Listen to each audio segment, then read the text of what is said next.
नेवादा रेगिस्तान के भीतर दशकों से गुप्त रूप से छुपा हुआ एक ऐसा ठिकाना है जिसने पृथ्वी पर लगभग किसी भी अन्य स्थान से अधिक अटकलें लगाई हैं।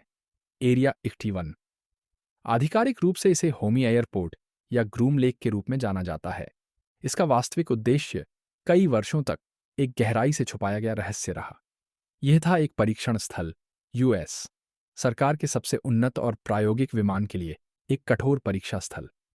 कल्पना करें कि अत्याधुनिक जासूस विमान उड्डयन की सीमाओं को छूते हुए इस दूर दराज के बेस से उड़ान भर रहे हैं। U2 ड्रैगन लेडी और SR-71 ब्लैकबर्ड यहां विकसित किए गए कुछ गुप्त परियोजनाओं में से थे जिन्हें सार्वजनिक दृष्टि से छुपा रखा गया था। लेकिन एरिया के 51 के चारों ओर अद्वितीय गोपनीयता अद्भुत के लिए एक उर्वर मैदान बन गई। जैसे ही असामान्य विमान रेगिस्तान के आसमान में तिरते, जनता की कल्पना जासूस विमानों से बहुत आगे बढ़ गई। फुसफुसावटें सिद्धांतों में बदल गईं, अज्ञात हवाई घटनाओं और आधिकारिक जानकारी की कमी से प्रेरित। लोग सोचने लगे कि कहीं सरकार कुछ और विस्मयकारी नहीं छुपा रही। दुर्घटनाग्रस्त एलियन विमान और बाहरी ग्रह के प्राणी। 1947 के कुख्यात रोजवेल घटना, एक कथित यूएफओ क्रैश, स्वाभाविक रूप से जुड़ी हुई थी, जिसमें कई लोगों का मानना था कि बरामद मलबा और यहां तक कि एलियन शरीर एरिया 51 में अध्ययन के लिए ले जाए गए।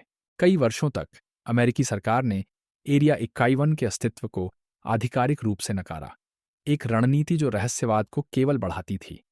हालांकि 2013 में CIA ने अंततः दस्तावेजों को विमोचन किया, जिससे एरिया 51 के अस्तित्व की पुष्टि हुई और शीत युद्ध हवाई निगरानी कार्यक्रमों में इसकी भूमिका की पुष्टि की गई।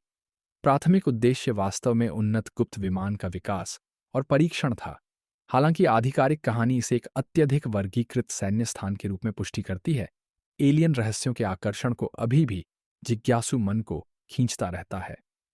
एरिया 51 सरकार की गोपनीयता और अज्ञात के साथ मानव आकर्षण का एक शक्तिशाली प्रतीक बना रहता है।